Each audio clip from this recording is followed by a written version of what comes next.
方法哈。我这个手里的是柳叶包，因为我这个是包的皮特别大，你们要是包饺子包小一点就行，馅儿放多一点，皮儿干薄一点。看着会，做着废，那是做的少。哎，看的多了，做的少了。下次和点面，别包馅儿，包面，面包面。哎，这样的话多练一练，多放在手里面捏一捏，就跟拿着就跟小孩捏橡皮泥一样，捏着捏着你的手就有感觉了。你看现在小孩很喜欢玩的那橡皮泥，他都能捏出来一个花，小孩都能做到。你包包子就这样捏，你比捏花简单吗？是吧？你也能捏得住，就是多捏一捏就好了。因为手它毕竟摸面摸的少，它是缺少那个感觉的。教小喵子吧。教一下那个饺子形状可以吗？可以啊，但是我得问问大家的意见嘛。我这两个我刚都一股脑教了，但是圆包子我该轮着圆包子了。圆包子想学的赶紧扣一，如果有人想学的多，我把圆包子先教了。如果没人想学，我就听你的包饺子，行吗？想学圆的赶紧扣一来。在家做过圆包子没做成功的，今天来直播间想跟着我来学圆包子的，你全部把小一打公屏上，我看看有几个人想学的。如果多的话，我就从头到尾给你们教了。包子再包一遍好吗？好的。啊，你说我就包。擀面的时候往中间推就行。好像小一不太多哎。还有没有人想学圆的？我感觉还是长包子好。对，这就是个人的爱好了。你看这个东西看顺眼了，你就觉得它好。有的人就说我这两个都不想学，我就喜欢圆的，我觉得圆的实用，他就愿意学圆的。每个面记得得50克左右，如果是发面。如果是发面，必须在50克左右，你不能太少。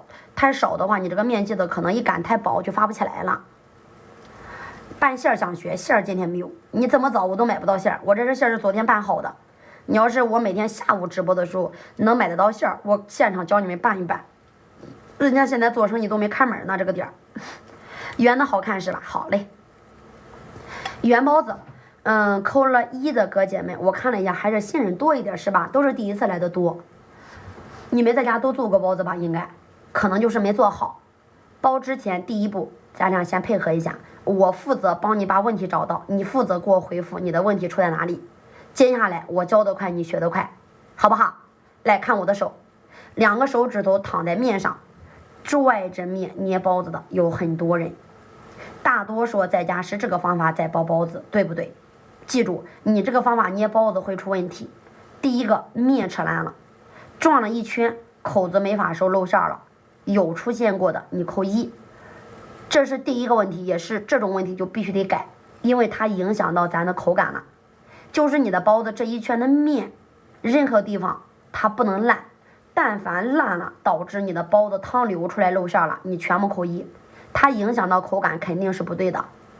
你也是这样的是吧？看我的手，2个手指头拽着面不撒手。捏的褶子越来越多，它有可能里面的面比较厚，堆出来面疙瘩，你扣2。面疙瘩不好吃，面疙瘩有的时候蒸不熟，因为你的面厚，蒸不透，这是第2个问题，知道吧？再往前拽，再往前捏，最后这个问题有可能会比较多，馅儿会挤出来包不进去。你的馅儿并不多，但就是包不进去，不会包馅儿，扣个3。不管是肉馅是素馅，不管多一点少一点，你就是习惯性的给它挤出来，那肯定是不对的。接下来我来教，在我教的时候，我问一下你们，有几个人想跟我学习做大馅包子？如果你想学习大馅包子的方法，你也扣个3，多我就一起教。咱把馅等一下，我给它尽这个塞多一点。你看我是怎么包的不露馅，包子口子没法收，那正常，因为你的面刚开始就给它扯烂了。收口处没有方法和技巧，烂了就是烂了，就是收不住，就是随便扭起来，对吧？你们都是这样捏的吧？最后包子长这样子，有可能还没这个好看。如果你的包子长得差不多是这样子的话，姐姐扣个4，3还是比较多的。那这样我教你们做个大馅包子，可以吧？一个面记得记住，大概要在50克左右啊，这个我就不过多去讲了。4有没有？对，我说的对是吧？那在我教的时候，如果大家方便的话，都能咱发财的手点点赞赞，好不好？另外，从现在开始我教的时候，有没有哪个地方需要让我重点给你讲？如果有，你有什么特殊的一个要求，你现在赶紧告诉我，我看到你的想法，等一下我把你那个地点那个